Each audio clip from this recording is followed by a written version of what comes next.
আপু, আমি কি এখানে শুয়ে পড়ব? হুম। আজ থেকে তুই এখানেই ঘুমাবি। প্রতিদিন যেন ডাকতে না হয়। ওকে। আমার অনেক ঘুম পাচ্ছে। সারাদিন যা ঝামেলা হলো। হ্যাঁ, তাড়াতাড়ি ঘুমা। কালকে কিন্তু কলেজ মিস করা যাবে না। স্বামী কিছু না বলেই নিহার পাশে শুয়ে পড়ল। এদিকে নিহা পেপারের একটা বান্ডিল নিয়ে বসে একটার পর একটা কাগজ দেখেই যাচ্ছে। পেশায় সে একজন আইনজীবী। সারাদিন এটা ওটা নিয়ে তাকে পড়ে থাকতেই হয়। স্বামী কিছুক্ষণ গড়াগড়ি করে যখন ঘুম আসলো না, তখন নিহার দিকে সরে এসে জিজ্ঞাসা করলো। আপু, একটা প্রশ্ন করি। হুম, বল। যারা আপু বলল আজকে নাকি আমাদের বাসর রাত, এটা কি সত্যি? স্বামীর কথায় নিহা থতমত খেয়ে গেল। স্বামী যে তাকে এমন প্রশ্ন করে বসবে, এটা তার জানা ছিল না। সে কিছুক্ষণ চুপ থেকে কাগজগুলো একত্র করতে করতে বলল। হুম, আজ আমাদের বাসরাত। তো কি হয়েছে? না, কিছু হয়নি। কিন্তু যারা আপু আর সুমি আপু এটা বলে আমাকে নিয়ে হাসাহাসি করছিল। আর একটা কথা বলেছে। কি বলেছে? না, ওইটা বলা যাবে না। কি এমন বলেছে তারা যে এটা বলা যাবে না? স্বামীর মুখটা এবার লজ্জায় লাল হয়ে গেল। তা দেখে নিহার মুখটা কেমন হা হয়ে গেছে। অবশ্য তার ভয় হচ্ছে তার ভাবিকে নিয়ে, যারা নিহার বড় ভাইয়ের বউ। আর সুমি নিহার সমবয়সী। সে অনেক দিন থেকে নিহাদের বাসায় কাজ করে। তারা কি স্বামীকে কিছু বলে দিলেও? নিহাকে এভাবে তাকিয়ে থাকতে দেখে স্বামী ফিসফিস করে বলল। যারা আপু বলেছে বাসর রাতে নাকি সবাই আদর করে। কথাটা বলেই স্বামী যেন নিজেকে লুকোনোর জায়গা খুঁজছে। এবার নিহা কিছুটা ধমকের সুরে বলল। এসব আজে বাজে কথায় কান দিতে যাস কেন? চুপচাপ ঘুমা। কাল কলেজে না গেলে ঠ্যাং ভেঙে রেখে দিব। স্বামী আর কিছু না বলে অন্যদিকে ফিরে শুয়ে পড়ল। এদিকে নিহা কাগজের ফাইলগুলো টেবিলে রেখে লাইট নিভিয়ে এসে স্বামীর পাশে শুয়ে পড়ল। সব কিছুই স্বাভাবিক। কেউ এটা দেখলে হয়তো কল্পনাও করতে পারবে না আজ এদের দুজনের বিয়ে হয়ে গেছে। অবশ্যই এটাকে বিয়ে বলা যায় না। স্বামীকে বাঁচাতে নিহার বাবা এই কাজ করছে বাধ্য হয়েছে। না হলে এক সপ্তাহ আগে 18 বছরের পা রাখা ছেলেটাকে কেনই বা নিজের 23 বছর বয়সী মেয়ের সাথে বিয়ে দেবে? স্বামী নিহাদের আত্মীয় নয়, বরং স্বামীর বাবা আশিক চৌধুরী আর নিহার বাবা রাশিদ সাহেব খুব ঘনিষ্ঠ বন্ধু ছিলেন। স্বামীর মূল নাম হলো ওয়াসিফ চৌধুরী, হলেও তার মা তাকে আদর করে স্বামী বলে ডাকতেন। সেই থেকে তার মূল নামের চেয়ে স্বামী নামটাই সবাই বেশি ব্যবহার করে। স্বামীর বাবা মা দুজনেই আজ থেকে 4 বছর আগে একটা দুর্ঘটনায় মারা যান। স্বামীর মা অ্যাক্সিডেন্টের সময় মারা যান, তবে স্বামীর বাবা 4 দিন মৃত্যুর সাথে লড়াই করেন। সেই সময় তিনি রশিদ সাহেবের হাতে নিজের ছেলে আর প্রায় 120 টাকার বিশাল সম্পত্তি তুলে দিয়েছিলেন এবং রশিদ সাহেবকে বলেছিলেন এই সম্পত্তি আর নিজের সন্তান তিনি আমানত হিসাবে রেখে যাচ্ছেন, যাতে ভুলেও এই দুটোর কোনোটি তার ভাইদের হাতে না যায়। সেই থেকে রাশিদ সাহেব স্বামীকে আড়ালে আড়ালে রাখতেন। তবু বেশ কয়েক মাস স্বামীর 2 চাচা তাকে নিয়ে চেয়েছিলেন, কিন্তু স্বামী তাদের কাছে যেত না। চাইলে তারা কিডন্যাপের চেষ্টাও চালায়। গত 2 বছর তাদের তেমন কোনো তাড়াহুড়ো না থাকলেও কয়েকদিন হলো তারা স্বামীকে নেওয়ার জন্য উঠে পড়ে লেগেছে। কারণ স্বামী শুধু তাদের ভাতিজা নয়, বরং তাদের কাছে সোনার ডিম পাড়া হাঁস। এবার তাকে নিজেদের কাছে নিয়ে যাওয়া মানে আশিক চৌধুরী রেখে যাওয়া শত কোটি টাকার সম্পত্তি তাদের হাতে পেয়ে যাওয়া। 2 দিন আগে রাশিদ সাহেব খবর পান স্বামীর বড় চাচা শাফিক চৌধুরী মামলা করেছেন যে স্বামীকে এখানে আটকে রাখা হয়েছে, তাকে তার বাড়িতে যেতে দেওয়া হচ্ছে না। তখন রাশিদ সাহেব চিন্তায় পড়ে যান, কারণ আইনি ঝামেলায় গেলে তিনি হেরে যাবেন। কেননা স্বামীর সাথে তার কোনো রক্তের সম্পর্ক নেই, শুধু বাবার বন্ধু। এই পরিচয় তো আর আইন মানবে না। তাই তিনি সবার উপস্থিতিতে স্বামীর সাথে নিহার বিয়ে দেওয়ার কথা তোলেন। তবে আর 5টা বিয়ের মতো এই বিয়েটা নয়, শুধুমাত্র বন্ধুকে দেওয়ার কথাকে পূর্ণ করতেই রাশিদ সাহেব এই কাজটা করেন। স্বামী যখন নিজের সম্পত্তি বুঝে রক্ষা করার ক্ষমতা অর্জন করবে, তখনই তিনি বন্ধুর দেওয়া আমানত আবারও ফিরিয়ে দিবেন। এই কয়েক বছরেও তিনি স্বামীর সব খরচ নিজের টাকায় করেছেন। বন্ধুর কাছ থেকে বুঝে পাওয়া সম্পত্তির এক কানা করেও নিজের প্রয়োজনে খরচ করেননি। এদিকে নিহা কিছুক্ষণ এদিক ওদিক করার পর যখন ঘুম আসলো না, তখন স্বামীকে হালকা ধাক্কা দিয়ে বলল। স্বামী, ঘুমিয়ে গিয়েছিস? এই স্বামী। স্বামীর কোনো নড়চড় নেই। নিহা বুঝলো ছেলেটা ঘুমিয়ে গেছে। নিয়ে হাসলো কিছুটা। এই ছেলেকে নাকি সে বিয়ে করেছে। সময়ের সাথে পাল্লা দিয়ে স্বামী নিজেকে পরিবর্তন করতে পারেনি বললে ভুল হবে। নিহা সেটা হতে দেয়নি। বাবা মা মারা যাওয়ার পর প্রথম বছর ছেলেরা তো ঠিকমতো নিজেকে সামলাতেই উঠতে পারেনি। দিন রাত রুমের এক কোণে চুপচাপ বসে থাকতো। এরপর যখন আস্তে আস্তে স্বাভাবিক হলো তখন নিহা কঠোর শাসনে রেখেছে ওকে। কারণ নিহার বাবা মা দুজনেই শাসন তো দূরের কথা, কখনো ওকে ধমক পর্যন্তও দিত না। অতি আদরে ছেলেটা যেন নষ্ট না হয়ে যায় সেই চিন্তা থেকে নেহা ওকে সব সময় শাসন করত। নিহা এসব আজে বাজে চিন্তা করতে করতেই ঘুমিয়ে পড়ল। সকালে যখন ঘুম ভাঙলো তখন সে হাসবে নাকি কাঁদবে বুঝে উঠতে পারছিল না। সে আগে থেকে জানতো স্বামী ঘুমের মধ্যে অবধি নড়াচড়া করে, তবে সেটা এমন পর্যায়ে গেছে সে নিহার মাথার উপরে পা তুলে পায়ের জায়গায় মাথা আর মাথার জায়গায় পা দিয়ে শুয়ে আছে। নিহা পাটা সরিয়ে দিয়ে উঠে পড়ল। এরপর ফ্রেশ হয়ে এসে স্বামীকে ধাক্কাতে লাগলো। স্বামী, এই স্বামী, ওর তাড়াতাড়ি, কলেজে যাবি না? মামুনি আজকে কলেজে যাব না, খুব ঘুমে ধরেছে, কাল যাব শিওর। চুপচাপ ওঠ, নইলে মাথায় পানি ঢালবো। পানির কথা শুনে স্বামীর লাফ দিয়ে উঠল। সে ভুলে গিয়েছিল আজ যে সে রুমে নেই। সামনে নিহাকে দাঁড়িয়ে থাকতে দেখে আরেক দফা আশ্চর্য হলো। কিছুক্ষণ হাঁ হয়ে বসে থাকার পর সবটা মনে পড়ল ওর। এরপর নিজেই নিজের মাথায় একটা থাপ্পড় দিল। এদিকে নিহা বিরক্ত হয়ে বলল, হা বন্ধ কর, নইলে মাছি ঢুকবে। আর চুপচাপ ফ্রেশ হয়ে রেডি হয়ে নেই, আমি তোকে নামিয়ে দিয়ে একটা কাজে যাব। স্বামী কিছু না বলে ফ্রেশ হতে চলে গেল। এদিকে নিহা নিচে নেমে প্রথমে রান্নাঘরে গেল। তাকে দেখেই যারা আর সুমি এক একজন আরেকজনের সাথে জড়াজড়ি করে হাসতে লাগলো। এটা দেখে নিহা একটু রেগে মেগেই বলল, সারাদিন খেয়ে দিয়ে কাজ না থাকলে মানুষের মনে কত রং জন্মায়, তোমাদের না দেখলে বুঝতাম না।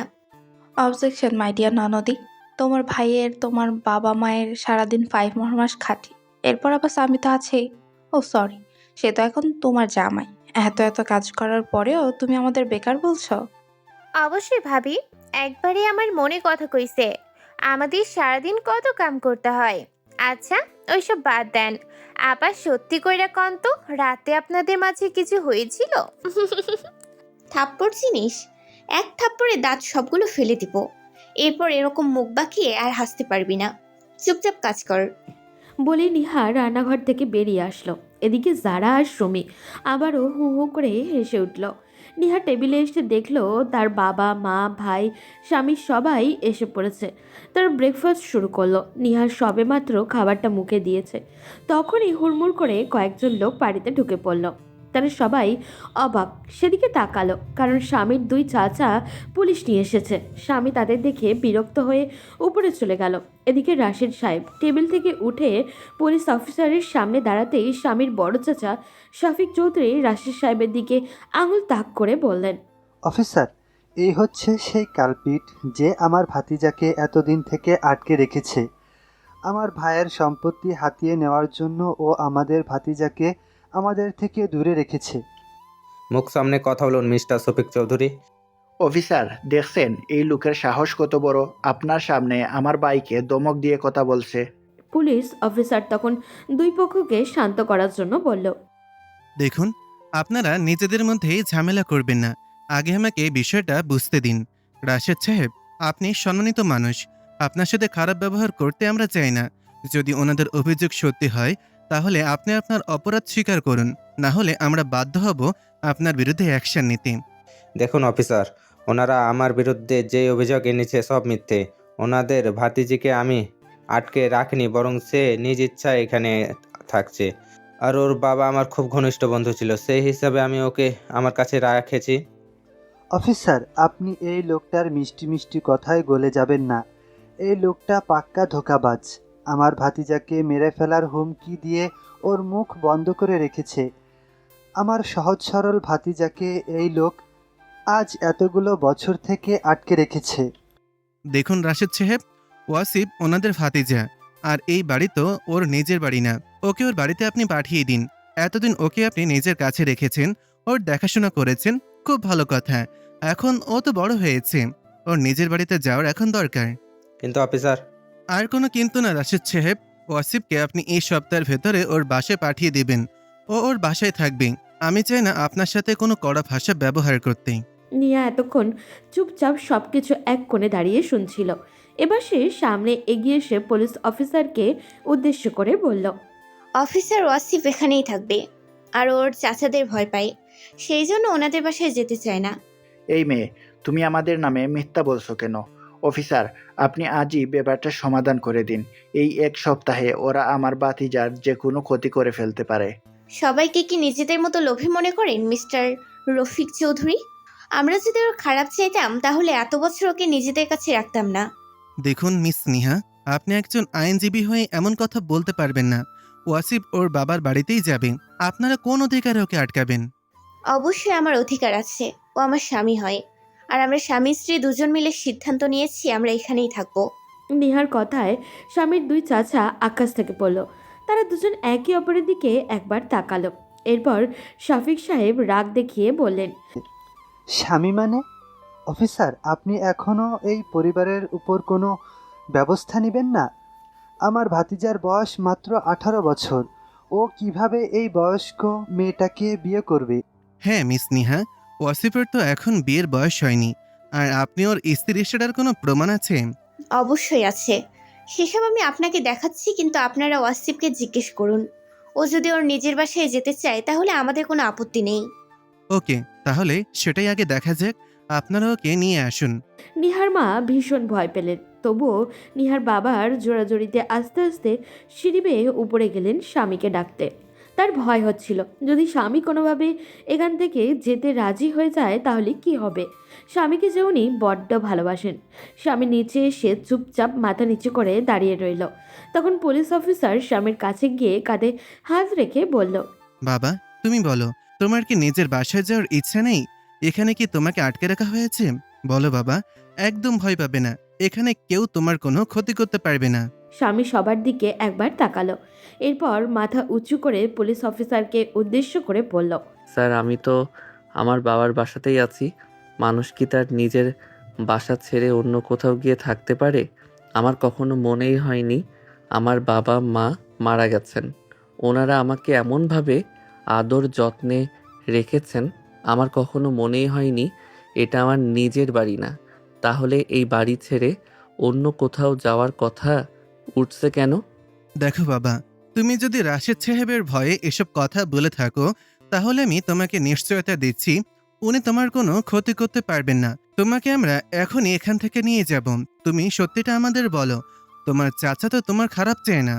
ওনারা আমার খারাপ চান নাকি ভালো চান সেটা তো আমি জানি না, তবে এখন যে ওনারা আমার সম্পত্তি চান এই ব্যাপারে আমি নিশ্চিত। না হলে ছোটবেলায় বাবা মাকে হারানোর পর আমার কোনো চাচা আমাকে কেন নিতে আসেননি? তখন ওনাদের মনে হয়েছে আমি একটা বাড়তি ঝামেলা। কিন্তু এখন যখন আমি বড় হয়ে গেছি, আমার বাবার বিশাল সম্পত্তি আমার নামে চলে এসেছে, তখন ওনারা এসেছেন আমাকে নিতে। তাহলে এটার দ্বারা কি প্রমাণ হয়? ওনারা আমাকে নিতে আসছেন না, ওনারা এসেছেন আমার সম্পত্তি নিতে। আর কি বললেন, আমি ভয় পেয়ে এই কথা বলছি? স্যার, হতে পারে ওনারা আমার জন্মদাতা মা বাবা নন, কিন্তু ওনারা যদি আমাকে বলেন আমার কলিজা ছিঁড়ে ওনাদের দিতে, তবুও আমি হাসি মুখে সেটা ওনাদের হাতে তুলে দিব।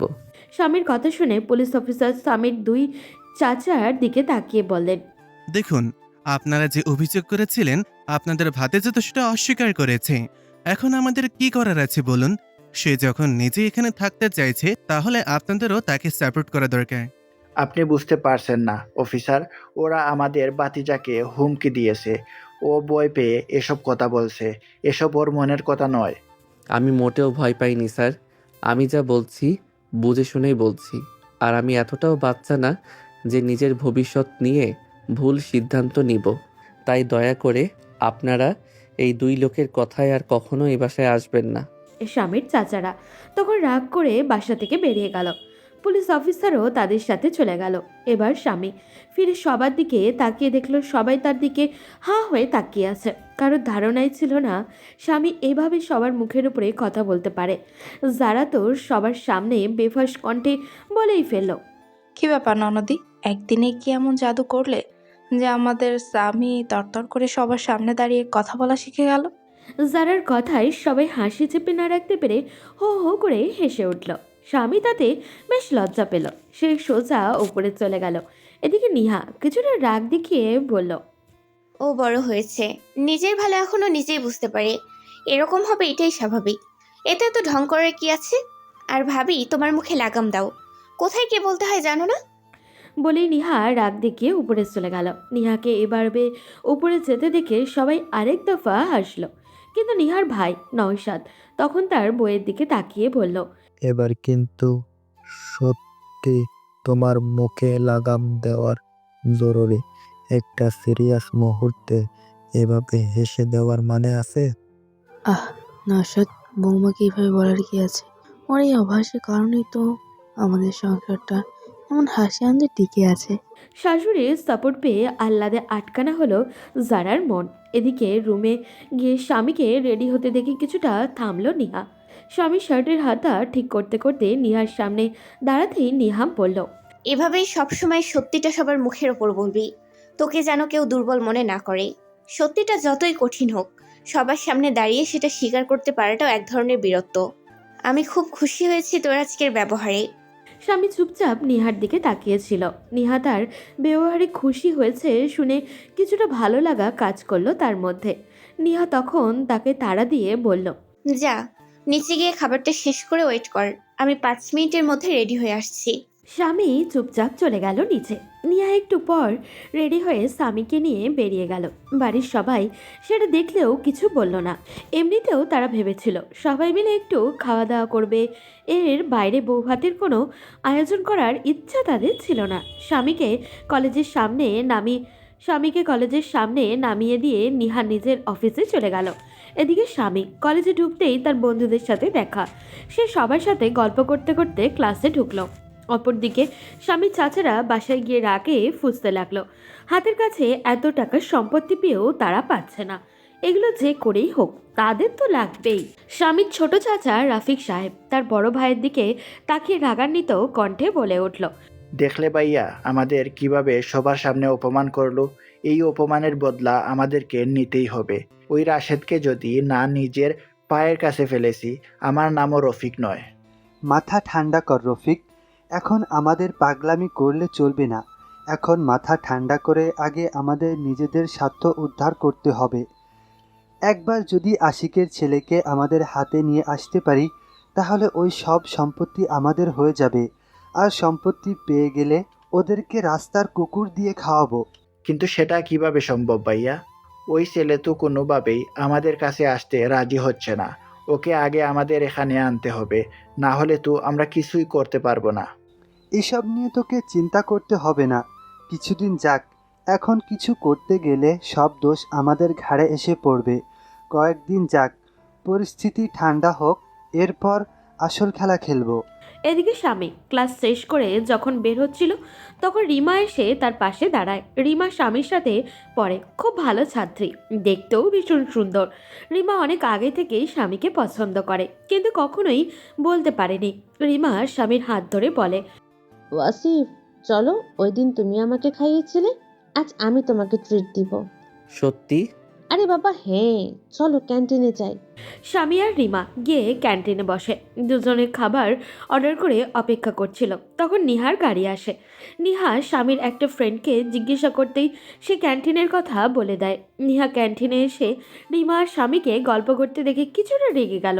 রিমা যে এই প্রথম স্বামীর সাথে বসেছে এমন না, নিহা আগেও বেশ অনেকবার তাদের এভাবে দেখেছে, কিন্তু কখনোই রাগ হয়নি। তাহলে আজ কেন এমন হলো?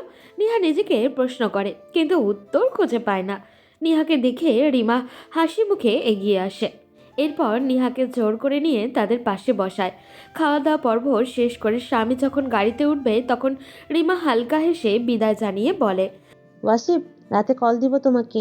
স্বামীও মুচকি হেসে রিমাকে বিদায় জানায়। ব্যাপারটা চোখে লাগে নিহার। তার কেন জানি আজকে বিরক্ত লাগছে এইসব। অন্য সময় নিহা নিজেই চাইতো স্বামী সবার সাথে মিশুক, সবার সাথে চলাফেরা শিখুক, কিন্তু আজ কেন সে নিজেই নিজের বিরোধিতা করছে। গাড়িতে কোনো কথা হলো না দুজনের। রাতে স্বামী পড়ার টেবিলে বসে চা খাচ্ছে, নিহা রুমে বসে ফোন টিপছে। এমন সময় স্বামীর ফোনে কল আসে। ফোনটা নিহার পাশে চার্জে রাখা ছিল। জল করে তাতে রিমার নামটা ফুটে উঠেছে। স্বামী দৌড়ে এসে কল ধরে। এরপর কথা বলতে বলতে ব্যালকনিতে চলে যায়। নিহা সব দেখেও না দেখার ভান করছে, কিন্তু ব্যাপারটা মোটেও তার ভালো লাগছে না।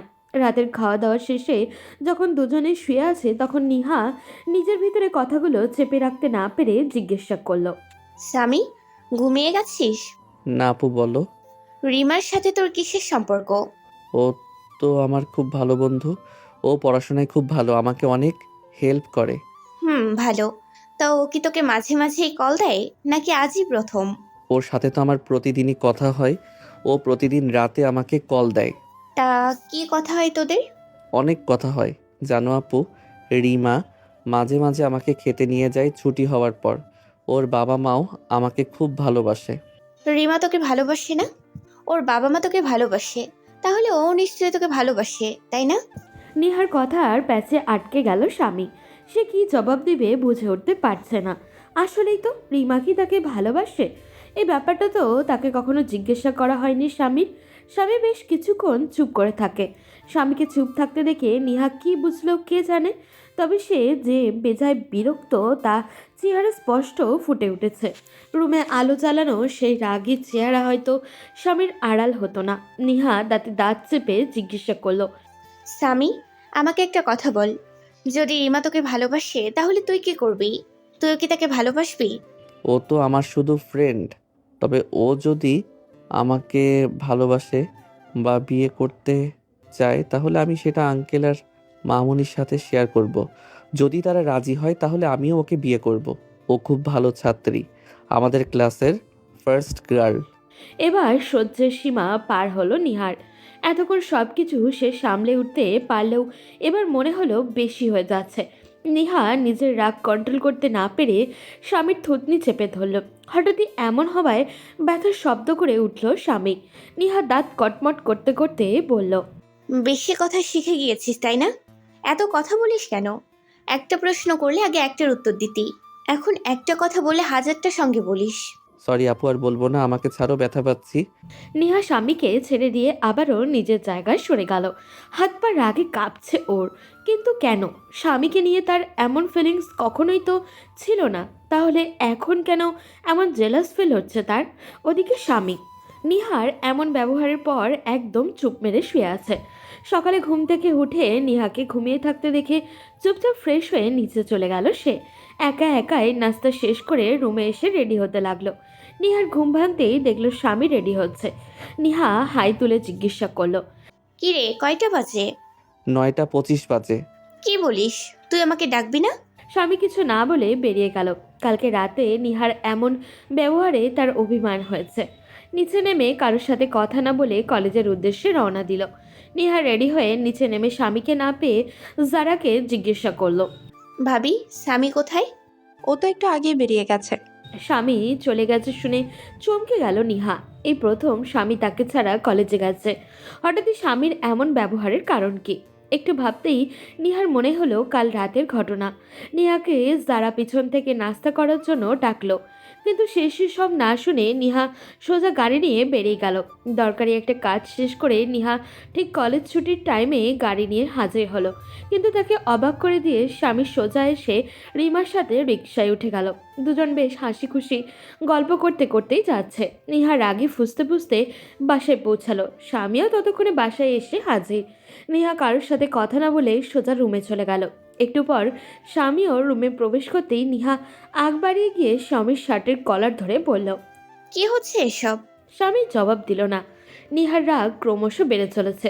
সে এবার তার প্রায় চিৎকার করেই বলল, কি হয়েছে? এখন বোকা সাজার নাটক করা হচ্ছে, তাই না?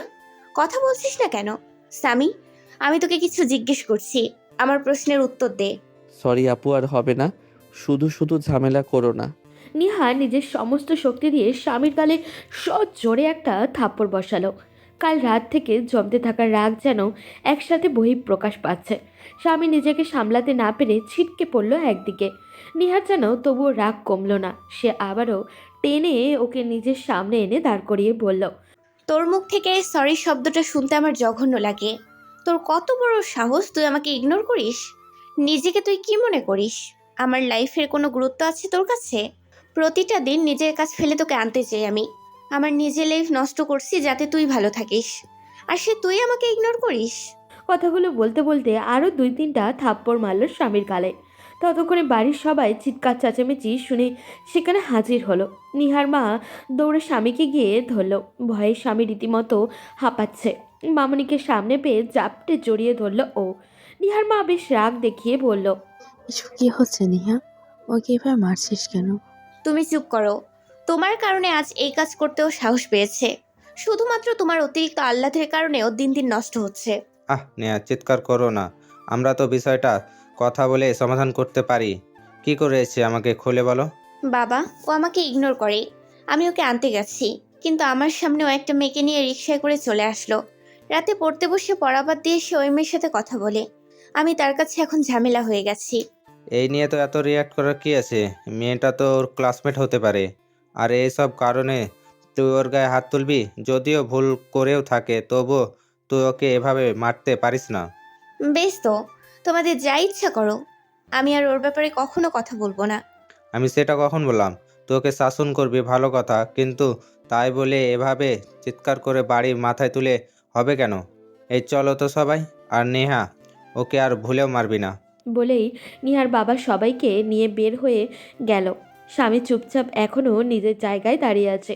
ফর্সা গাল রক্তিম বর্ণ ধারণ করেছে। নিহার রাগ করে বাসা থেকে বেরিয়ে গেছে। রাতে যখন ফিরল কারোর সাথে কথা না বলে খাবার খেয়ে ছাদে চলে গেল। যারা সবাইকে খাবার দিয়ে 2 কাপ চা নিয়ে ছাদে গেল। নিহা চুপচাপ মাথায় হাত দিয়ে চেয়ারে বসে আছে। যারা গিয়ে নিহার পাশে বসলো। নিহা যারার দিকে তাকিয়ে হালকা হাসার চেষ্টা করলো। যারাও বিনিময়ে মুচকি হেসে চায়ের কাপটা এগিয়ে দিল নিহার দিকে। নিহা চুপচাপ সেটাতে হাতে নিল। যারা চায়ের কাপে চুমুক দিয়ে বলল, দুজনেই এত জেলাস? মানে কি বলতে চাইছো ভাবি? দেখো নিহা, আর কেউ বুঝুক আর না বুঝুক, আমি জানি স্বামীর ওই যাওয়া আসা নিয়ে তুমি কখনোই রিয়েক্ট করতে না। মূল সমস্যা হচ্ছে ওই মেয়েটা। তুমি স্বামীর সাথে ওই মেয়ের মেলামেশাটা সহ্য করতে পারছো না। নিহা চুপচাপ ঘরে যায়। কি বলবে সে? নিহাকে থেমে যেতে দেখে যারা আরেকটু সাহস পায়। সে নিহার হাত চেপে ধরে বলল, নিহা, আমি কিন্তু সিরিয়াস। তুমি বুকে হাত দিয়ে বলো আমি যেটা বলেছি সেটাই তো। এবার নিহা যারার দিকে অসহায় দৃষ্টিতে তাকিয়ে বলল, আমার কেন এমন হচ্ছে ভাবি? আমি ওকে কখনো নিজের ছোট ভাই ছাড়া কিচ্ছু ভাবিনি। ওর প্রতি আমার কখনো ওই টাইপের ফিলিংস কাজ করেনি। তবু আমি কেন ওকে এভাবে মানতে পারছি না? এটাই বিয়ের মানে বোন। বিয়ে একটা পবিত্র জিনিস। হালালভাবে একে অপরের কাছে আসা। আর স্বামীকে তোমার সাথে খুব মানাবে, সত্যি বলছি। ভাবি, আমরা সবাই জানি ওর সাথে আমার বিয়েটা সংসার করার জন্য হয়নি। আর ও বিশ্বাস করো বিয়ে শাদী সম্পর্কে কিচ্ছু জানে না। তাহলে ওর জন্য আমার এরকম হচ্ছে কেন? যারা নিহাকে নিজের সাথে চেপে ধরে বলল, দাঁত থাকতে দাঁতের মূল্য দিতে হয় বোন। ও আজ যেটা বুঝতে পারছে না কাল সেটা বুঝবে। তখন তো তুমি আফসোস করবে। আর স্বামীর প্রতি তোমার ফিলিংস ছিল কি না কে বলেছে? সমস্যা হলো তুমি কখনো স্বামীর কাছ থেকে এমন ব্যবহার দেখে অভ্যস্ত না। একটা জিনিস হারিয়ে ফেলার ভয় তো মানুষ তখনই করে যখন সেটা তার থেকে দূরে সরতে থাকে। বি সিরিয়াস নিহা, ও যেটা বুঝে না সেটা তুমি ওকে বুঝতে সহযোগিতা করো। আশা করি তোর জীবন নিয়ে সিদ্ধান্ত নেওয়ার মতো যথেষ্ট বিবেক বুদ্ধি তোমার আছে। বলেই যারা চলে গেল। নিহাও আর সেখানে বসে না থেকে রুমে বসলো। পুরো রুম অন্ধকার, তার মানে স্বামী ঘুমিয়ে গেছে। নিহা চুপচাপ ড্রেস চেঞ্জ করে স্বামীর কাছে আসলো। বিছানার কাছে এসে হাঁটু গেড়ে স্বামীর মুখের কাছে বসলো। ফোনের ফ্ল্যাশ অন করতেই সে চমকে উঠল। স্বামীর 2 গালে থাপ্পড়ের দাগ এখনও স্পষ্ট। নিহার এবার রাগ হলো, তবে সেটা নিজের ওপরে। সে তো চাইলে আরেকটু ধৈর্যশীল হতে পারত। নিহা এক হাতে স্বামীর গালে হাত বোলাতে লাগলো। নিহা যেন আজ নতুন এক স্বামীকে আবিষ্কার করছে। এই স্বামী আগের মতো না। স্বামীকে তার চেয়ে ভালো আর কে চিনবে? কিন্তু এত পরিচিত মানুষটাও নিহার কাছে অপরিচিত লাগছে। ভীষণ মায়ায় আটকে যাচ্ছে নিহা। সে নিজের অজান্তেই ফোনটা পাশে রেখে স্বামীর গালের কাছে মুখ নিয়ে আসলো। আলতো করে ঠোঁটে স্পর্শ করলো স্বামীর 2 গালে। এরপর স্বামীর পাশে শুয়ে ওকে নিজের সাথে জড়িয়ে ধরল। নিহার মনে হচ্ছে আজ সে পরিপূর্ণ। একটু আগেও যে ছেলের উপরে তার পাহাড় পরিমাণ রাগ ছিল, এখন সেই ছেলেই তার মানসিক শান্তিতে পরিণত হয়েছে। নিহা সকালে ঘুম ভাঙার পর হালকা হাসলো। স্বামী তাকে আষ্টে পৃষ্ঠে জড়িয়ে আছে। নিহার ভালো লাগলো ব্যাপারটা। সে চুপচাপ এভাবেই শুয়ে থাকলো। একটু পর স্বামীর ঘুম ভাঙতেই বেচারা ভ্যাবাচ্যাকা খেয়ে গেল। স্বামীকে আরেকটু চমকে দেওয়ার জন্য নেহা এমনভাবে চোখ খুলল যেন মাত্রই তার ঘুম ভেঙেছে। নেহাকে চোখ মেলে দেখে স্বামীর তো জান যায় যায় অবস্থা। সে অপরাধী ন্যায় অসহায় মুখে করে বলল, সরি আপু, বিশ্বাস করো আমি ইচ্ছা করে জড়িয়ে ধরিনি। ও আপু, সত্যি বলছি, বিশ্বাস করো আমাকে। স্বামীকে এমন উত্তেজিত হতে দেখে নিহার ভীষণ ভালো লাগলো।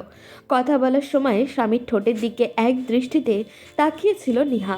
সে হঠাৎই স্বামীকে নিজের সাথে চেপে ধরে স্বামীর ঠোঁটে ঠোঁট স্পর্শ করলো।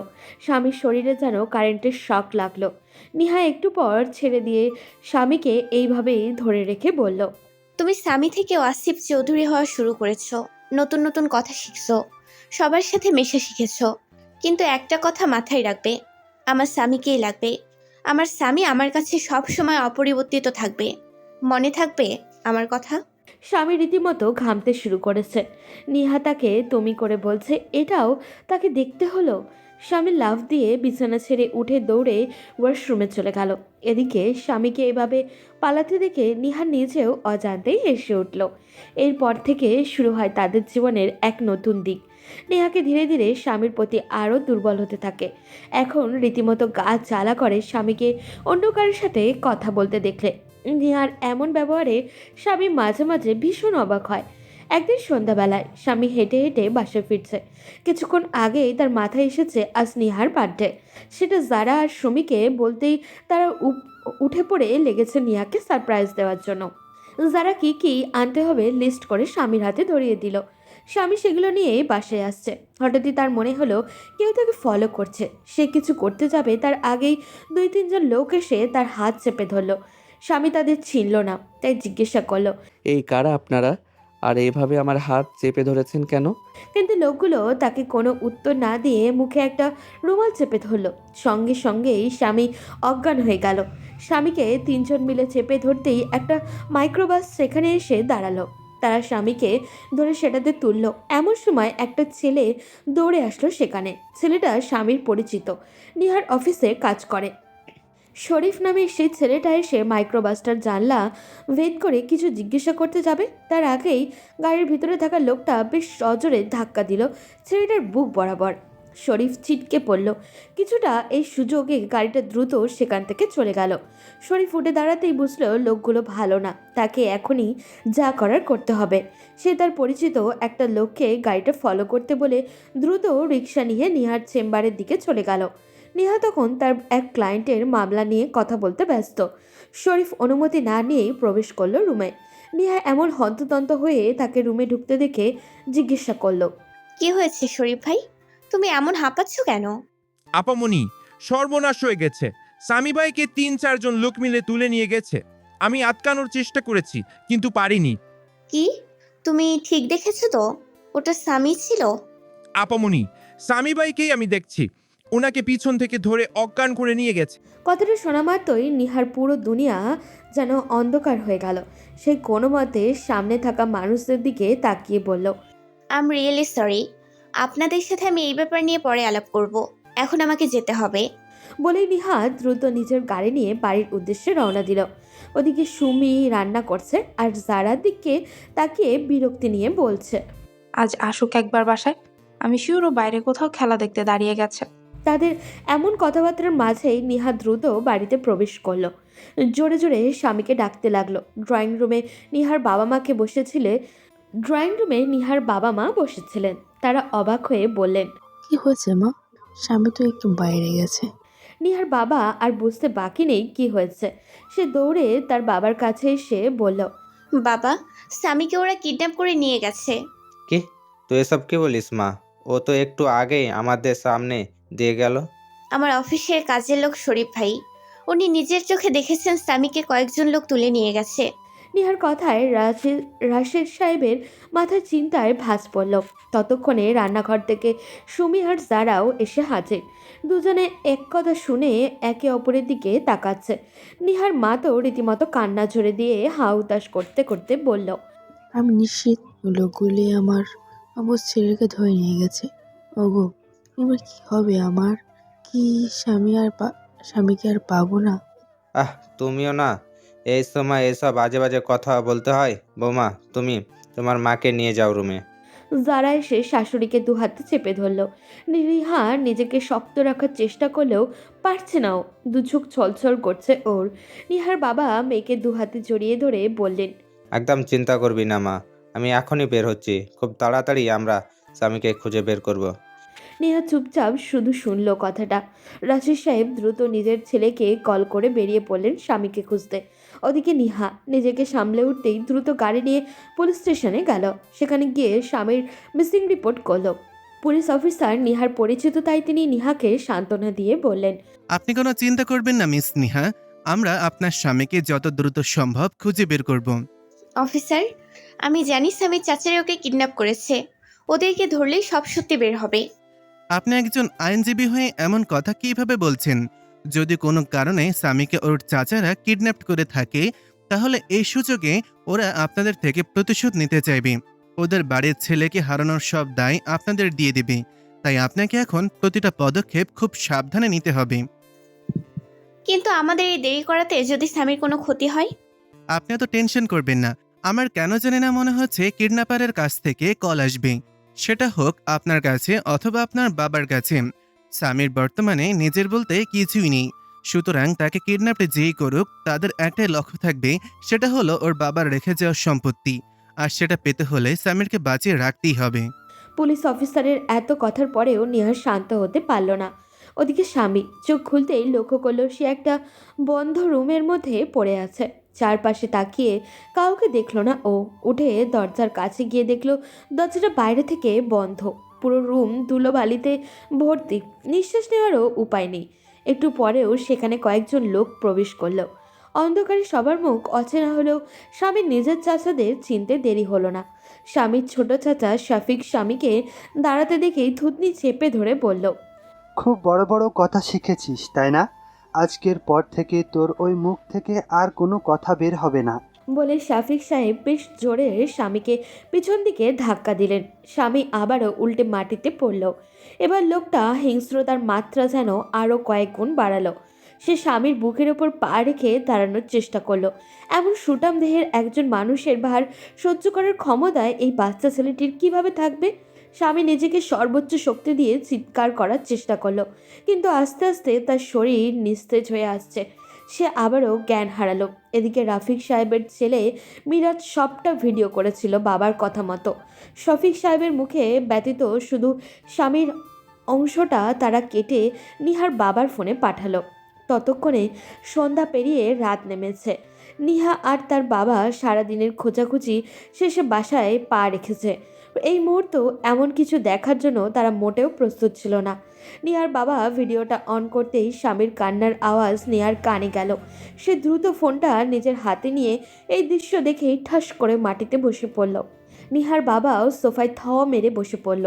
নিহার মা ব্যতীত বাসার সবাই একে একে ভিডিওটা দেখলেন। রাশেদ সাহেব নিহাকে বুকে টেনে নিলেন। এবার তার চোখের জল বাঁধ ভাঙল। নিহা হাউ মাউ করে কান্না করতে শুরু করলো ভাঙা গলায়। বাবা, এমন কিছু দেখার আগে আমার মৃত্যু কেন হলো না? বাবা, ওরা স্বামীকে মেরে ফেলবে। আমার স্বামী এসব সহ্য করতে পারবে না। কিছু হবে না মামনি, ধৈর্য ধরো। আমাদের এখন ধৈর্য হারালে চলবে না। স্বামীকে আগে খুঁজে বের করতে হবে। বাবা, আমার কিছুই লাগবে না। আমার স্বামীকে এনে দাও। আমি ওর সব খরচ চালাবো। ওর সব সম্পত্তি ওর চাচাদের দিয়ে দাও। তবু ওকে ফিরিয়ে আনো বাবা। নিহার বাবা রাশেদ সাহেব যতটা পারছেন নিজেকে শক্ত করছেন, কিন্তু সব কিছু একটা সীমা থাকে। বিষয়টা তাকে ভিতর থেকে শেষ করে দিচ্ছে। ভিডিওটা যেই নাম্বার থেকে পাঠানো হয়েছে সেই নাম্বারটা কয়েকশো বার কল করা হলো, কিন্তু নাম্বারটা বন্ধ। নিহা চোখ বন্ধ করতে পারছে না। চোখ বন্ধ করলেই স্বামীর চিৎকারের দৃশ্য চোখের সামনে ভেসে উঠেছে। যারা আর সুমিত রীতিমতো নিজেদের দোষারোপ শুরু করেছে। তারা যদি স্বামীকে বাইরে না পাঠাতো তাহলে হয়তো এই দিনটা দেখতে হতো না তাদের। পুরো রাত পার হয়ে যাওয়ার পরেও পুলিশ স্বামী বা ওই নাম্বারের ব্যাপারে কিছুই জানতে পারল না। কিন্তু পরদিন সকালবেলায় হঠাৎই রাশেদ সাহেবের ফোনে একটা আননোন নাম্বার থেকে কল আসে। উনি দ্রুত ফোনটা রিসিভ করেন। তখন উপাস থেকে একটা ছেলে বলে উঠল, কি ব্যাপার রাশেদ সাহেব, দিনকাল কেমন যাচ্ছে? এই কে তুমি? আর তুমি আমার নাম জানলে কি করে? আরে আরে, এত রেগে যাচ্ছেন কেন? আপনারা তো আমার জন্য অপেক্ষা করছিলেন। আমি স্বামীকে কিডন্যাপ করে এনেছি। দেখো, তুমি যেই হও না কেন, ওর কোনো ক্ষতি করো না। তুমি কেন ওকে কিডন্যাপ করলে? ওকে কেন কিডন্যাপ করা হয়েছে সেটা আমার থেকে ভালো আপনি নিজেই জানেন। স্বামীর বাবার রেখে যাওয়া সব সম্পত্তি আমার চাই। কিন্তু কে তুমি? আমাকে চিনে আপনার লাভ কি?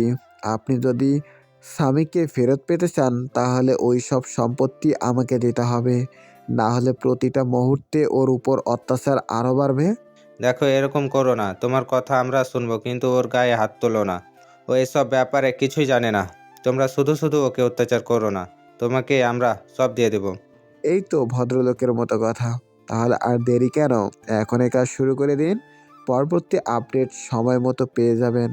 বলে উপাস থেকে ফোনটা কেটে দেওয়া হলো। রাজেশ সাহেব ফোন রেখে নিহার দিকে তাকালো। তাদের দুজনের কেউই চিনতে পারল না এই অদ্ভুত লোকটাকে। রাজেশ সাহেব দ্রুত পুলিশের সাথে যোগাযোগ করলেন। ঘণ্টাখানেকের মধ্যে পুলিশ অফিসার নিহাদের বাসায় আসলো।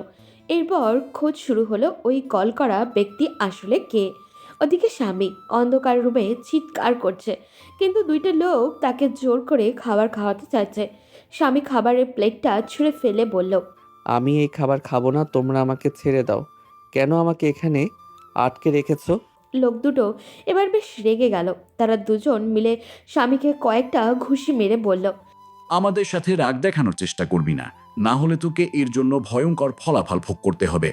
চুপচাপ যে খাবার দেয়া হচ্ছে সেটা খেয়ে নে। স্বামীর ঠোঁট কেটে রক্ত গড়িয়ে পড়ছে। ভয়ে কথা বলার শক্তিও হারিয়ে ফেলেছে। লোকগুলো তাকে ফেলে রেখে সেখান থেকে চলে গেল। সন্ধ্যার সময় আবারও সবাই ফিরে আসলো। এবার তারা এসেই কোনো কথা না বলে স্বামীকে একটা চেয়ারের সাথে বেঁধে মুখে একটা কালো কাপড় বেঁধে দিল। এরপর প্রচণ্ড জোরে জোরে পায়ে দিয়ে লাথি দিয়ে আঘাত করতে শুরু করলো। স্বামী চিৎকার করতে চাইছে, কিন্তু তার মুখ বাঁধা। একইভাবে সেটা সে ভিডিও করে পাঠানো হলো রাশেদ সাহেবের কাছে। তিনি তখন নিহাকে নিয়ে তখন পুলিশ স্টেশনেই ছিলেন। সবাই ভিডিওটা দেখে আর একবার কান্নায় ভেঙে পড়ল। সঙ্গে সঙ্গে সেই নাম্বার থেকে আবারও ফোন আসলো। রাশেদ সাহেব তখন দ্রুত ফোন রিসিভ করে বললেন, তোমার কথা তো আমরা মেনেছি, তাহলে তুমি কেন ওকে অত্যাচার করছো? আমার সাথে চালাকি করবেন না মিস্টার রাশেদ। আমি খুব ভালো করেই জানি আপনি পুলিশের কাছে গেছেন, কিন্তু পুলিশ আমার কিছুই করতে পারবে না। আপনার হাতে 2 দিন সময় আছে। এই 2 দিনের ভিতরে যদি সব কিছু আমার হাতে হস্তান্তর না করেন তাহলে স্বামীর লাশ গ্রহণ করার জন্য প্রস্তুতি নিয়ে নিন। দেখো, তোমরা এরকম করো না। আমি তোমাদের সব দাবি মেনে নিচ্ছি। বলো আমাদের কোথায় আসতে হবে, কি করতে হবে, আমি সেটাই করব। তবুও তোমরা ওকে আর মেরো না। তাহলে আগামীকাল বিকাল 3টায় আমার দেওয়া ঠিকানা অনুযায়ী সব কাগজপত্র নিয়ে চলে আসবেন। বলে ছেলেটা ফোন কেটে দিল। রাজেশ সাহেব পুলিশ অফিসারের সাথে কথা বলে ঠিক করলেন কালকে ওর কথা মতো ওনারা যাবেন। পরদিন সময় মতো একটা ঠিকানা মেসেজ করে পাঠানো হলো নিহার বাবার কাছে। নিহার বাবা সবাইকে নিয়ে রওনাও দিলেন। গিয়ে দেখলেন তাদের একটা খোলা মাঠে ডাকা হয়েছে। রাজেশ সাহেব নিহাকে নিয়ে ওখানে পৌঁছানো মাত্র আবারও কল আসলো। তোমরা কোথায়? আমাদের এখানে কেন রেখেছো? আমার একটা লোক যাচ্ছে তোমাদের কাছে, চুপচাপ ওর হাতে সবকিছু দিয়ে বাসায় চলে যায়। তাহলে স্বামী কোথায়? ওকে তোমরা কোথায় ফেরত দেবে? সব হবে। আমরা আগে থেকে সব কিছু চেক করি। যদি সব ঠিকঠাক হয় তাহলে স্বামী নিজে থেকেই বাসায় চলে যাবে। এরকম তো কথা ছিল না। বেশি কথা বললে ওকে এখনই শেষ করে ফেলবো। রাশেদ সাহেব আবারও কথা বাড়ালেন না। একটু দাঁড়াতেই বাইক নিয়ে একটা ছেলে আসলো। এরপর রাশেদ সাহেবের হাত থেকে একটা ফাইলটা নিয়ে চলে গেল। এতক্ষণ থেকে পুলিশ অফিসার বেশ দূরেই ছিলেন। বাইক নিয়ে ছেলেটা বের হতেই ছদ্মবেশে কয়েকজন পুলিশ অফিসার তার পিছু নিল। নিহাও তার ভাই আর বাবাকে নিয়ে তাদেরকে ফলো করতে লাগলো। এক পর্যায়ে ছেলেটা গিয়ে মিরাজের সাথে দেখা করলো। মিরাজকে দেখা মাত্রই নিহার বাবা তাকে চিনতে পেরে গেলেন। তিনি দ্রুত পুলিশ অফিসারকে কল করে বললেন, অফিসার, আমাদের ধারণাটাই ঠিক। এই ছেলেটা স্বামীর চাচাতো ভাই। ও, তাহলে ওর বাপ চাচারও এসবে জড়িত আছে। ওয়েট, আগে ওকে অ্যারেস্ট করি, পরে বাকিদের দেখা যাবে। মিরাজ চলে যাবে তখনই পিছন থেকে দুইজন অফিসার তাকে আটকে দিল। হাতে হাতকড়া পরিয়ে বলল, কোথায় যাচ্ছিস? এত সম্পত্তি ভোগ করবি, একটু নিলিবিলির জায়গা দরকার না? চল, তোকে একদম শান্তিতে একটা জায়গায় নিয়ে যাই। বলেই মিরাজ আর তার সঙ্গীদের গাড়িতে তোলা হলো। থানায় নিয়ে আসার পর অনেক চেষ্টা করার পরেও মিরাজ বলতে রাজি হচ্ছে না স্বামীকে কোথায় রাখা হয়েছে। শেষ পর্যন্ত পুলিশ বাধ্য হয়েই যেভাবে স্বামীকে মেরে ভিডিও পাঠানো হয়েছিল ঠিক একইভাবে মিরাজকে মেরে তার বাবা মার কাছে ভিডিও পাঠানো হলো। মিরাজের বাবা রফিক সাহেব এবং এই ভিডিও দেখে চমকে গেলেন। তাড়াহুড়ো করে পুলিশ অফিসারকে কল করে বললেন, অফিসার, আমার ছেলের যদি কোনো ক্ষতি হয় তাহলে কিন্তু আমি এই ছেলেকে শেষ করে ফেলবো। আরে বেটা, আগে নিজের চিন্তা কর। যদি আজ রাতের মধ্যে সামিরকে আমাদের হাতে না পাই, তাহলে তোর ছেলে আর তোদের সবাইকে ফাঁসির দড়িতে ঝুলাবো। তুই কি আমাকে হুমকি দিচ্ছিস অফিসার? হ্যাঁ, দিচ্ছি। 3 ঘন্টার সময় আছে তোদের হাতেই। কি করবি ডিসিশন নেই। বলেই অফিসার ফোন কেটে নিহার বাবার দিকে তাকিয়ে বললেন, আপনারা নিশ্চিন্তে বাড়িতে এবার যেতে পারেন। আজ রাতের মধ্যেই আমরা সামিরকে আপনাদের হাতে পৌঁছে দিব। কিন্তু ওরা যদি স্বামীর কোনো ক্ষতি করে ফেলে? Be positive miss Neha. আমার মনে হয় না ওদের ওই সাহস আছে। না হলে এমন বাজে প্ল্যান কেউ করে। আপনি একটু ধৈর্য ধরেন। ওদিকে রফিক সাহেব বাড়িতে বেঁধেছে বিশাল ঝামেলা। কেউ এখন সামনে এগোতে চাচ্ছে না। শাফিক সাহেব তো জোর গলায় বলে ফেললেন, ভাইজান, আমি এসবে নেই। সব তুমি আর তোমার ছেলে মিলে প্ল্যান করেছো। এবার সামলাও। এখন যাই করি না কেন, পুলিশের হাতে ধরা পড়তেই হবে। বোকার মতো কথা বলবি না শফিক। সম্পত্তি পেলে কি আমি একা সব খেয়ে ফেলতাম? এখন যখন বিপদে পড়েছি তখন আমাদের উচিত একসাথে থাকা। এখন কি করব ভাইজান? চল আগে ওই ছেলেটাকে বের করি, এরপর বাকি কথা। নিহার বাবা অনেক চেষ্টা করলেও নিহাকে বাসায় নিয়ে যাওয়ায় কিন্তু তার একটাই কথা, সে স্বামীকে নিয়ে একেবারেই ফিরবে। সন্ধ্যায় থানায় কল আসলো। রফিক সাহেবের কল দেখে পুলিশ অফিসার হাসলেন। ফোন ধরে জিজ্ঞাসা করলেন, তা কি সিদ্ধান্ত নিলেন রফিক সাহেব? শোনো অফিসার, যদি তুমি কথা দাও আমার ছেলে বা আমাদেরকে কোনো ক্ষতি করবে না, তাহলেই আমি স্বামীকে তোমাদের হাতে তুলে দিব। ওকে, আমি রাজি। বলো আমাদের কোথায় আসতে হবে? আমার অফিসের গোডাউনে, ওখানে আমরা আছি। খবরদার চালাকি করার চেষ্টা করবে না। পুলিশ অফিসার ফোন রেখে সামনে থাকা আরেকজন অফিসারকে উদ্দেশ্য করে বলল, রায়হান সাহেব, আপনি টিম নিয়ে একটু দূরে অপেক্ষা করবেন। ভেতরে ওদের সাথে কিছু করতে গেলে ওরা যে কারো ক্ষতি করতে পারে, তাই ওদের সবাইকে বাইরে ধরতে হবে। ওকে স্যার, তাহলে আমি এখনই বেরিয়ে পড়ছি। এদিকে মিরাজ, নিহার বাবা আর নিহাকে নিয়ে পুলিশ অফিসার রওনা দিলেন তাদের ঠিকানা অনুযায়ী। রফিক সাহেবের গোডাউনে পৌঁছানো মাত্রই রফিক সাহেব চেয়ারে বাঁধা অবস্থায় থাকা স্বামীর দিকে তাকিয়ে বলেন, অফিসার, স্বামীকে আমি ছেড়ে দিব, কিন্তু এর আগে আমাদের এখান থেকে নিরাপদে বের হওয়ার ব্যবস্থা করতে হবে। ওকে, সমস্যা নেই। এই, তোমরা ওর ছেলেকে ছেড়ে দাও। নাও, তোমার ছেলেকে ছেড়ে দেওয়া হয়েছে। এখন এখান থেকে দ্রুত পালাও। রফিক সাহেব ভয়ে ভয়ে বের হতে লাগলেন ভাইকে সাথে নিয়ে। এদিকে মিরাজও সুযোগ পেয়ে দৌড়ে পালালো। বাইরে এসে গাড়িতে উঠে তারা পালাতে যাবে কিছু দূর যেতেই তাদের গাড়ি আটকে ধরল একটি পুলিশের গাড়ি। দ্রুত কয়েকজন অফিসার এসে রফিক সাহেব সহ সবাইকে অ্যারেস্ট করলো। এই অফিসার, তোমাদের আমি ছাড়ব না। তোমরা আমার সাথে বিশ্বাসঘাতকতা করেছো। চুপ শালা, তুই তোর আপন ভাতিজের সাথে বেইমানি করতে পারিস, আর তোর সাথে বেইমানি করলেই দোষ। চল তাড়াতাড়ি। বলেই রায়হান তাদের সবাইকে গাড়িতে তুলল। এদিকে স্বামীকে চেয়ার থেকে খোলার পরে সে উল্টে ফ্লোরে পড়ে গেল। তা দেখে নিহা চেঁচিয়ে উঠল। নিহার বাবা দ্রুত নিঃশ্বাস চেক করলেন, এরপর তাড়াহুড়ো করে বললেন, ওকে দ্রুত গাড়িতে ওঠাও, হসপিটালে নিয়ে যেতে হবে। স্বামীকে তাড়াহুড়ো করে হসপিটালে নিয়ে যাওয়া হলো। চোখ মুখ ফুলে গেছে ওর। এর মধ্যে বাসের সবাই জেনে গিয়েছে স্বামীকে পাওয়া গেছে। নিহার মাকে আটকাতে না পেরে যারা তাকে নিয়ে হসপিটালে এলো। এসেই তিনি নিহাকে জড়িয়ে ধরে কাঁদতে লাগলেন। নিহা কাল থেকে কেমন জানি অনুভূতিহীন হয়ে পড়েছে। খাওয়া নেই, ঘুম নেই, তার নিজেকে রোবটের মতো অনুভূতি মনে হচ্ছে। ঘণ্টাখানেক পরেই ডাক্তার বেরিয়ে বললেন, রোগীর জ্ঞান ফিরেছে, আপনারা কোনো টেনশন করবেন না। ঠিক মতো খাবার দেওয়া হয়নি আর শরীরে আঘাত বেশি, তাই অজ্ঞান হয়ে গেছেন।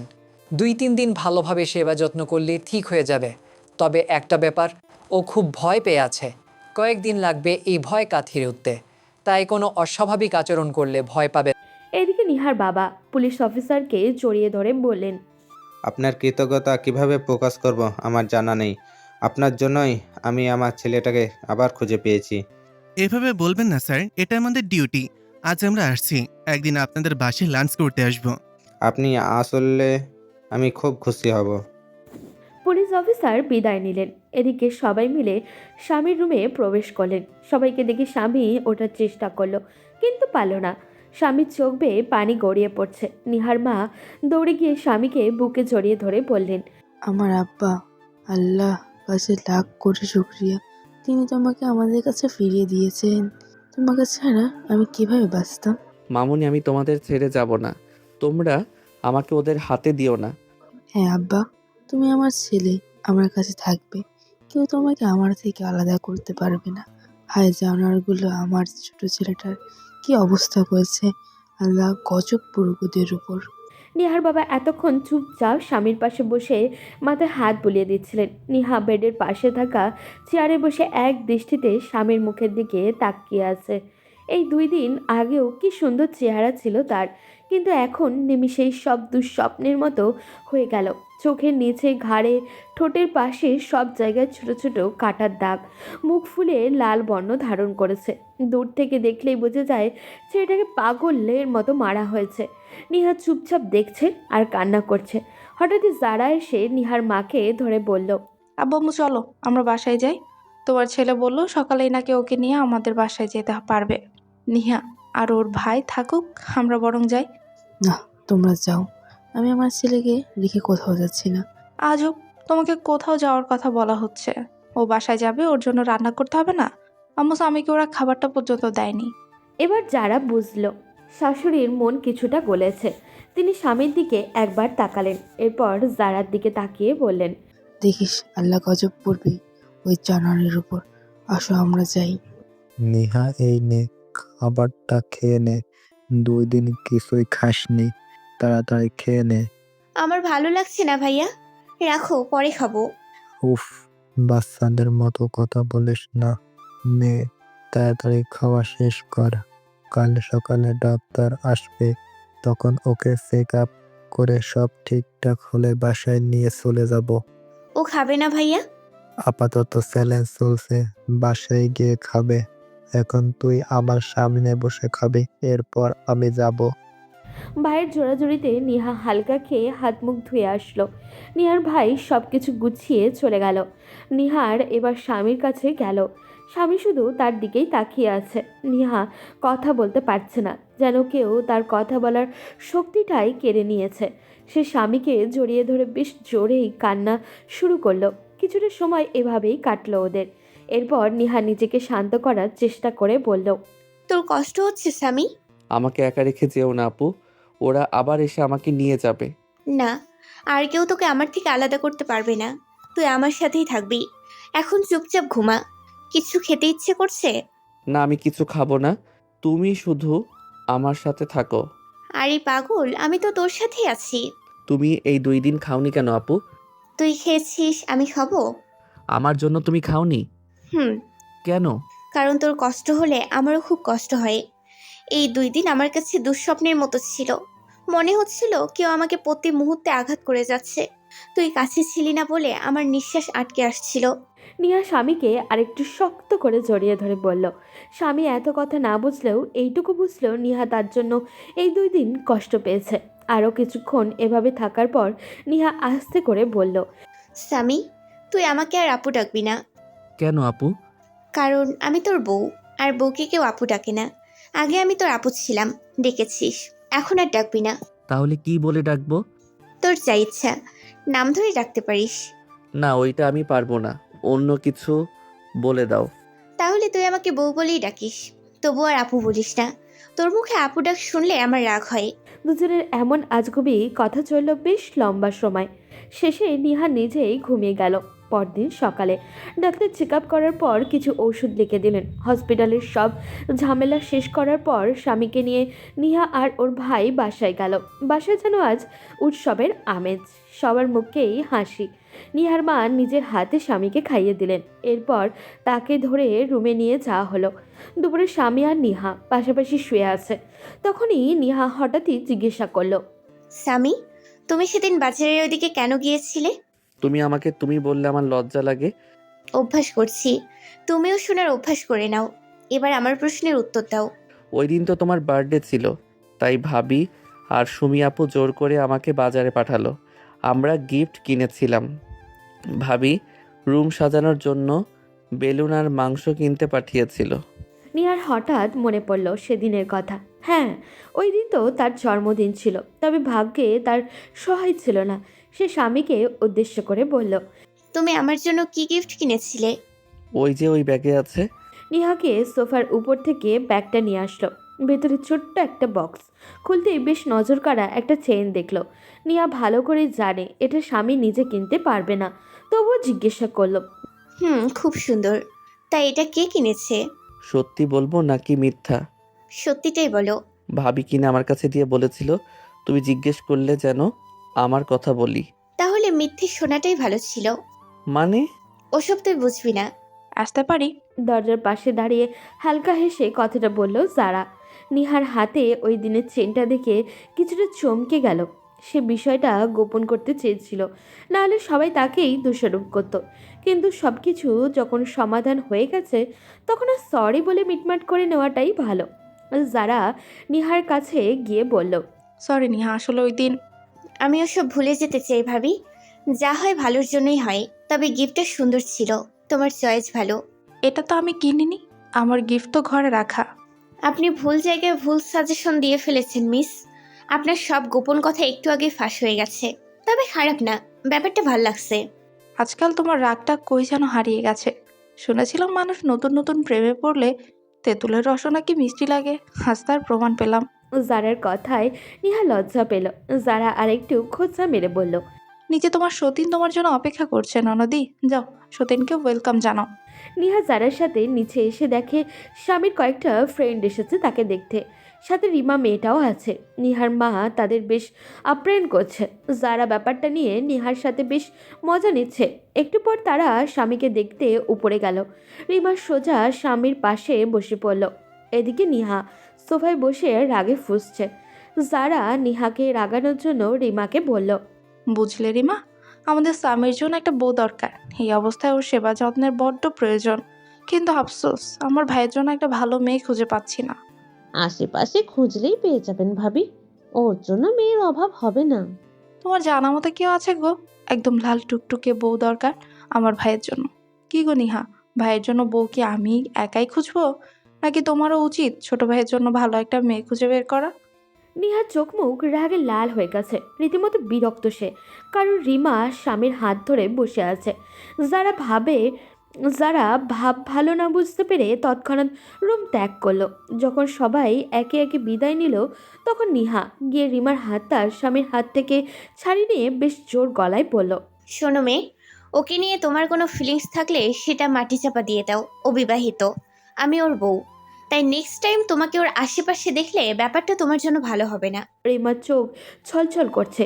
সে তো এইসব জানতো না। স্বামীর দিকে তাকাতেই দেখলো সে মাথা নিচু করে বসে আছে। রিমার এক মুহূর্ত সেখানে না দাঁড়িয়ে সোজা বের হয়ে গেল। নিহা হাতের কাছে থাকা পানির গ্লাসটা নিজের সব শক্তি দিয়ে ফ্লোরে ছুঁড়ে মারল। এরপর স্বামীর দিকে তাকিয়ে বলল, তোর ভাগ্য ভালো তুই অসুস্থ, না হলে আজ অন্য মেয়ের হাত ধরার ফল কি হতে পারে বুঝিয়ে দিতাম। বলেই নিহা চলে গেল। স্বামী শুয়ে শুয়ে ভাবছে নিহা কি তাকে ভালোবাসে। হয়তো সেই জন্যই তার সাথে অন্য কাউকে দেখলে এত রাগারাগি করে। এরপর থেকে স্বাভাবিক কয়েকদিন কাটলো। এখন স্বামীও বোঝে নিহা তাকে ভালোবাসে। স্বামী এখনও পুরোপুরি সুস্থ। একটু আগেই বৃষ্টি হয়েছিল। বালকনিতে বসে আছে, বাইরের ঠান্ডা বাতাস এসে গায়ে লাগছে ওর। হঠাৎই নিহা এসে তাকে পিছন থেকে জড়িয়ে ধরে বলল, আজকের ওয়েদারটা বেশ রোমান্টিক, তাই না? এই ওয়েদারে কি করতে মন চায় জানো? কি করতে? নিহা সামনে এসে স্বামীর কোলে বসে গলা জড়িয়ে ধরে ঘাড়ে নাক ঘষে বলল, তোমার মতো মিষ্টি জামাইকে আদর করতে। দূরও কি বলে, সব লজ্জা লাগে না আমার? হায় রে কপাল আমার, লজ্জা পাওয়ার কথা আমার, আর লজ্জা পায় আমার জামাই। তুমি এই কয়দিন থেকে কেমন জানি হয়ে গেছো। কেমন হয়েছি জান পাখি? তুমিই না বললে বিয়ের দিন যে বাসর করবে? চলো আজকে আমাদের অসম্পূর্ণ রাতটা পূর্ণ করি। কিভাবে? আগে তো রুমে চলো। নেহা স্বামীকে টেনে রুমে নিয়ে গেল। এরপর ধাক্কা দিয়ে বিছানায় ফেলে স্বামীর উপরে শুয়ে মুখের কাছে মুখ নিয়ে বলল, আমি মাঝে মাঝে নিজেকে নিয়ে গর্ববোধ করি, কারণ তোর মতো একটা কিউটের ডিব্বাকে হাতের কাছে পেয়েও নিজেকে কন্ট্রোল করে রাখি। আমার কিন্তু এবার ভয় লাগছে, সত্যি। তোমার মতিগতি একদম সুবিধার না। নিহা আস্তে আস্তে স্বামীর দুই ঠোঁট দখল করে নিল। স্বামী নিহার চোখের দিকে তাকিয়ে আছে, কেমন নিঃস্বার্থ তার চোখ।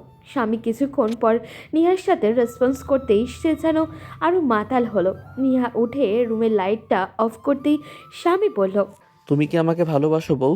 নিহা স্বামীর পাশে এসে ওকে জড়িয়ে ধরে শুয়ে বলল, কি বললে তুমি? আবার বলো। বলেছি, তুমি কি আমাকে ভালোবাসো এরপর কি বলছো? বউ? ভীষণ ভালোবাসি তোমায়। তুমি আমার কাছে নেশার মতো, যেই নেশায় আমি প্রতি মুহূর্তে মাতাল হতে চাই। আমিও তোমাকে ভালোবাসি বউ। তাহলে আর দেরি কিসের? মেয়েরা আপনারাও বিদায় নেন, আর কত শুনবেন? আপা, ভালোবাসা আপনি এমনই, গণ, এই পোলার কখনো কি কষ্ট, কারো কখনো জামাই হওয়ার ব্যর্থতা, যোগ্যতা আবার আছে? কখনো সেই বিশাল কোন সুখের সময় গেল সমুদ্র। দিন বাজারে? শেষে মানুষকে এখন এক পর্যন্ত জায়গায় তার এসে কোনো নিজের খোঁজই নেই। অস্তিত্বকে খুঁজে আরে নিতেই হয়। বেটা, তুই কি আমাদের ভালোবাসলে জন্য পাগল হতে আয়োজন হয়, করবি ধৈর্য নাকি? ধরতে হয়, করবি তো তোর নিজেকে বইয়ের বিলীন জন্য। করতে হয়। কষ্ট ছাড়াই যে ভালোবাসা পূর্ণতায় পৌঁছায়, সেখানে সুখটাও ক্ষণস্থায়ী হয়। মির্জা গালিব একবার বলেছিলেন, इश्क भी चाहते हो और आबरू भी, मोहब्बत भी चाहते हो और इज्जत भी, तुम बड़े नादान हो गालिब, জেহের ভি পিতে হয়ে ওর জিনা ভি চাহতে হো। আসলেই সত্যিকারের প্রেম হলো নিজের আমিত্ব অহংকার বিসর্জন দেওয়ার নাম, অন্যের জন্য বাঁচার নাম। তাই ভালোবাসবেন সেই মানুষকে যে নিজের জন্য নয়, আপনার জন্য পাগল। সঠিক মানুষের সাথে জীবন ভীষণ সুন্দর, হোক সেটা হাজার অভাব অনাটনের সংসার। তবুও দিন শেষে মানুষটা তো আপনাকে চায়। দিন শেষে পূর্ণতা পাক সবার ভালোবাসা। এই প্রত্যাশা রেখে আজকের গল্প এখানেই শেষ করছি। দেখা হবে পরবর্তী কোনো গল্পতে। সেই পর্যন্ত সবাই ভালো থাকবেন, সুস্থ থাকবেন। আল্লাহ হাফেজ।